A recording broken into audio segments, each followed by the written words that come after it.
Yeah, welcome back to Bachi's Chronicles.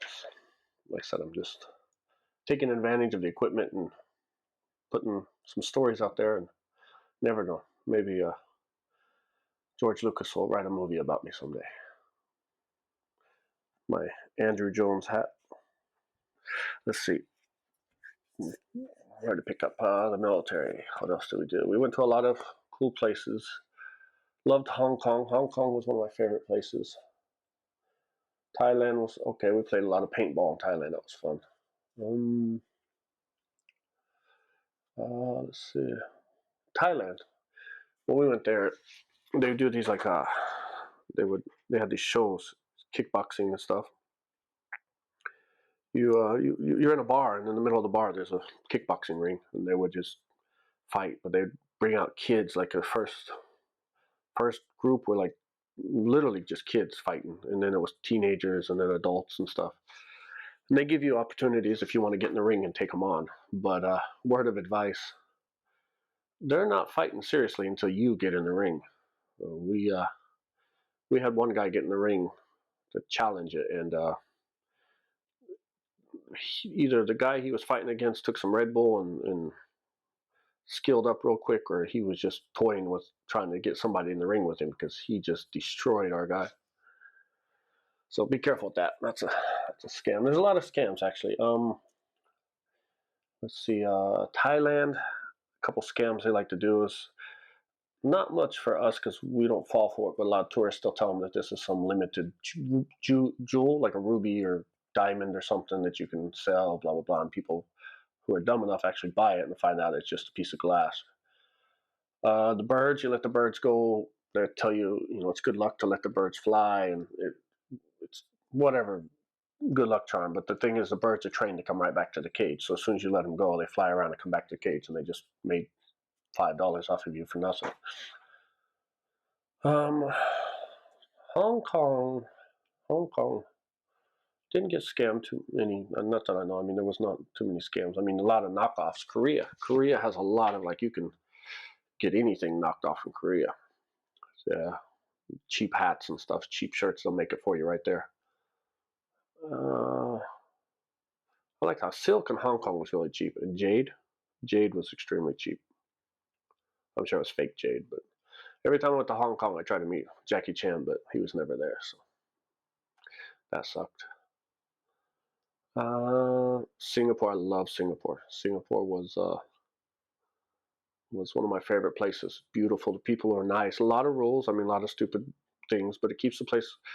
Can't chew gum. If you get caught with gum, you can go to jail, pay a fine. I mean, they have fines for everything in Singapore. You can, if you spit on the street, $100 fine. Jaywalk, $200 fine, and the cop will come up to you and fine you right there. Either you pay. I think you can pay on the spot, or you go to court if you can't pay or whatever. Um, they have T-shirts which has all the fines, like pissing in an elevator. Why that's an issue, I don't know, but obviously it is. If you hit on a girl and she basically tells you no or not interested or stop, and you try again, she can tell a cop, and you have to pay a fine for. They don't call it sexual harassment, but like just being annoying, I guess, over too much. So even though it sounds like a scary place, like in that sense, people are cool. I mean, people jaywalk, people walk around everywhere. Just be careful where you do it at, and don't chew gum. I remember when I was in high school, a kid, a military kid or something, graffitied some cars, and they gave him 10 lashes, 10 canings. They showed that on TV. That was pretty gruesome. I mean, they don't play around. I mean, these guys, long cane, just whipped his ass. Um, Drugs in Singapore, I think. If you get caught dealing drugs or selling drugs or anything, it's like death sentence, which keeps that problem down pretty much. I mean, I think in any country, the chances of you being killed for possession or something is makes you think twice about it. Singapore is great. Australia, like I said, I didn't like Sydney very much. Perth, I loved Perth. The beaches were beautiful. The people were nice. Guam was kind of too small. It was boring. Hawaii's fun. Where else did I go? Hokkaido in Japan was one of my favorite places too. The winter is freezing, but it's beautiful. Okinawa, because of all the military on Okinawa and the problems with the military and the people down there, they really don't like Americans too much because of the issues. So that's the only part of Japan that I really experienced a lot of racism. Like just like go back to your own country. I mean, I'll go to Okinawa for the beaches and for baseball camp and stuff, but it's not somewhere really I would want to stay very long. They just the locals. I mean, it's a give or take situation. Some like you, some hate you, but the ones that hate you are more vocal about it than here. Let's see. Well, that's kind of traveling to the countries. Um, I think I did much else really. I mean, golf stuff, travel around. Oh, on the carrier. This is kind of a gruesome story, but so when the jets are taken off the catapult, they're locked in to like a catapult. It's I forget how they explain it. It's just basically a bunch of gas pushes the thing. The jet gets up to a certain speed, and the way it just takes off. So I don't want to go into details. But so there's people that guide the plane into. They tell them to go left, and then they pass it over to the next person. The next person takes over, passes over to the next person. So the final person is.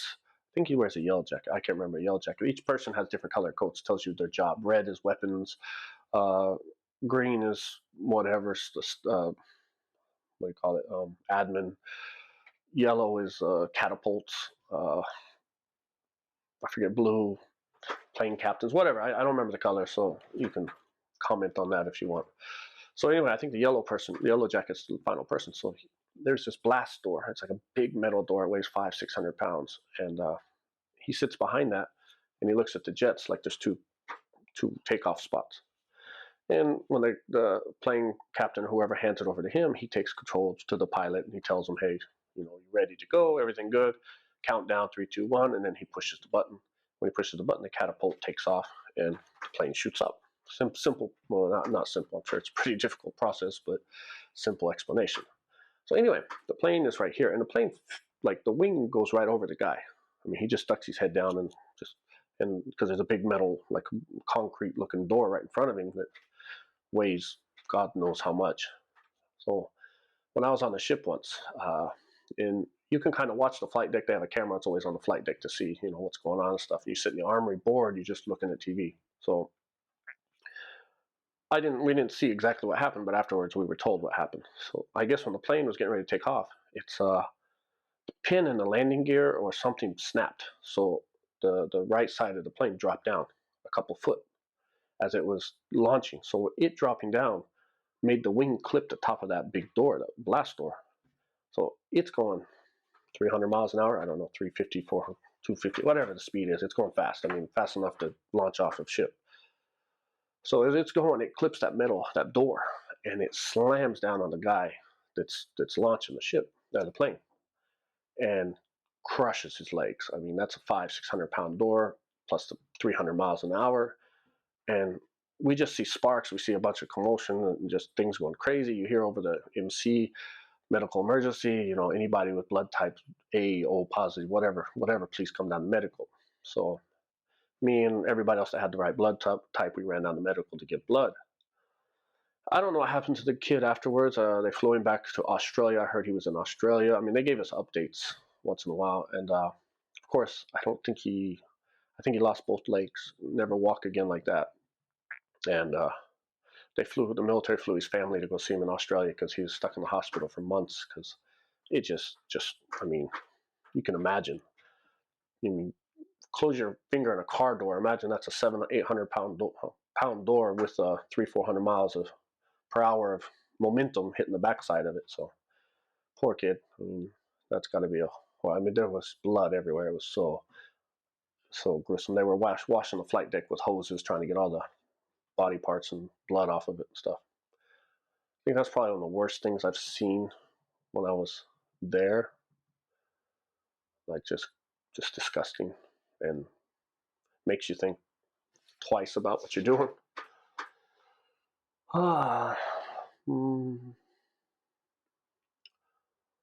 So, sometimes when you pull into a port, they'll like small ships, small boats, and people from Thailand or China or whoever want to come close to the aircraft carrier because it's huge. So usually, the guy on the mic tells people to get away from the boat. They try to say it in every language they can say it the best they can with their knowledge to say get away from the boat, because once you get too close, it becomes a threat. You don't know what's in their boat. So when you think the military is overreacting or doing too much, you got to consider C4 and these kind of explosives are small.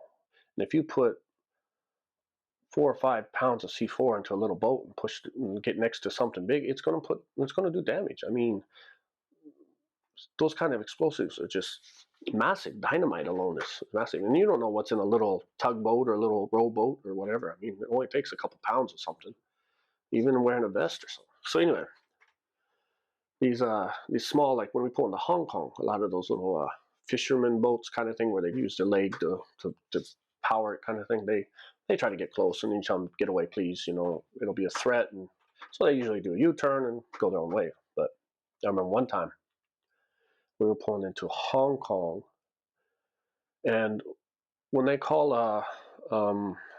what is it? Quick draw. I think it's called quick draw. Quick draw means you have 5 minutes from wherever you are in the ship, and the ship's huge. Wherever you are in the ship, to get to the armory, get your weapons, get your whatever you need, your keys for the gun lockers on the mounts, and get to your mount.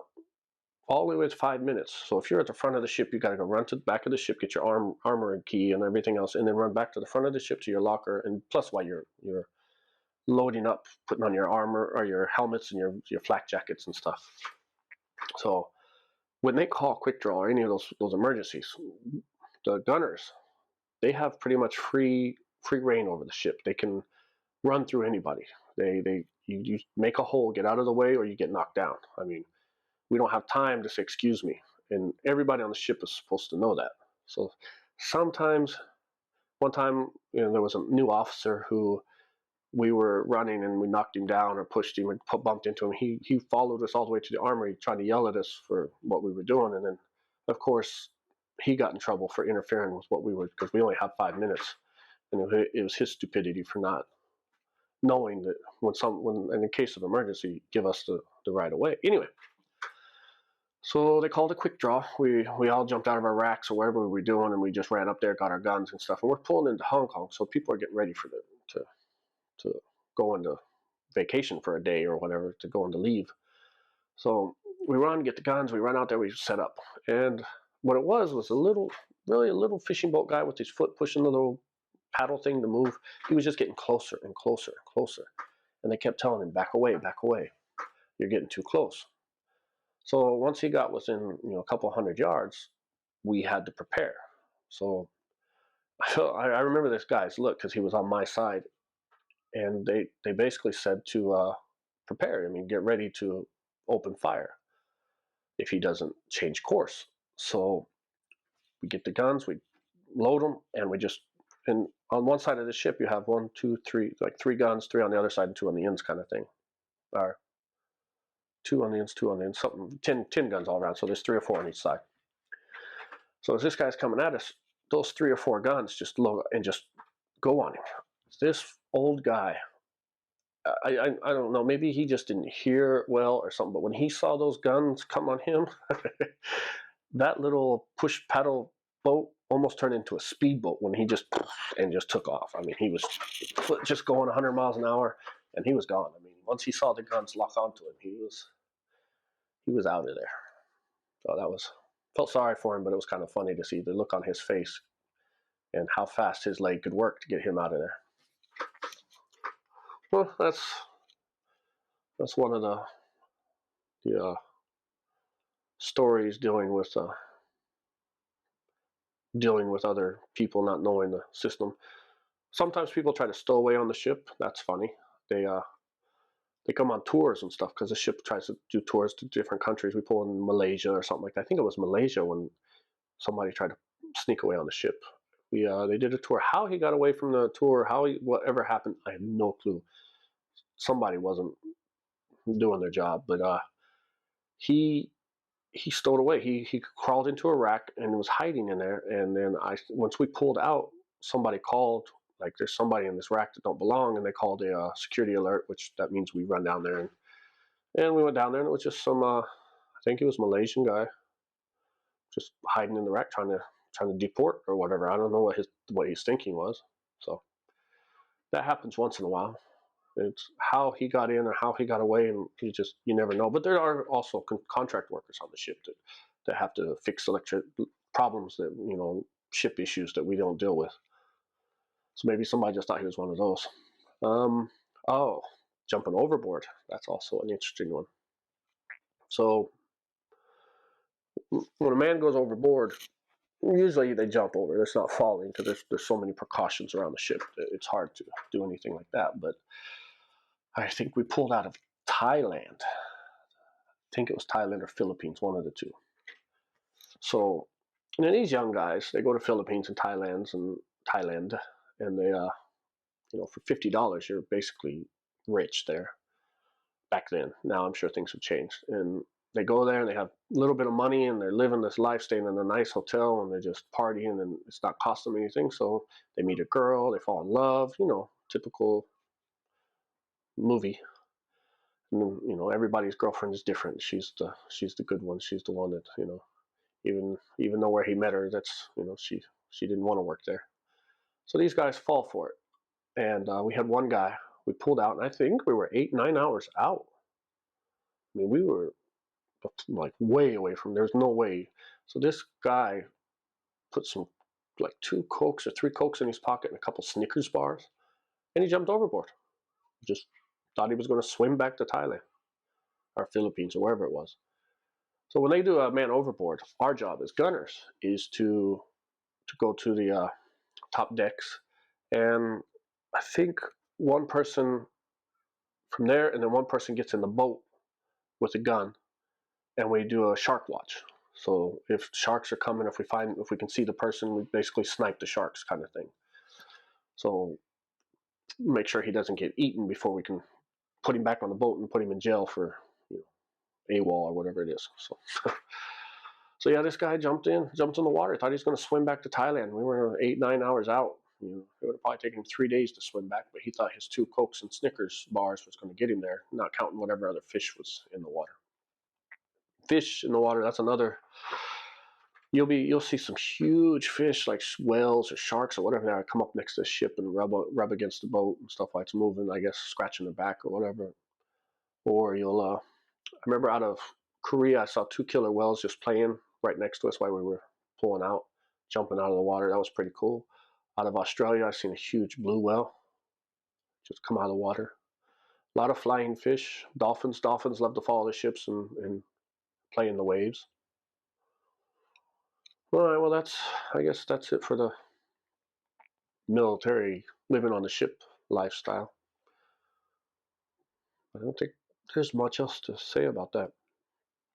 The food, they have cafeterias. I mean, not gourmet meals. Well, the captains and those people get crabs and lobsters, but we get fake, like, what is it, powdered egg kind of things. They have a ship store, sells a lot of like ramen noodles and snacks and stuff. Oh, one time, here we go. Here's another good story. I just now recently are able to eat Reese's peanut butter cakes now. Cups, Reese's peanut butter cups now. So usually when we pulled out to sea, how long is this? I don't want to take up too much time. Almost 20 minutes. Now we'll just stop this here, and then I'll do the next one, the next story. All right. Thanks for watching.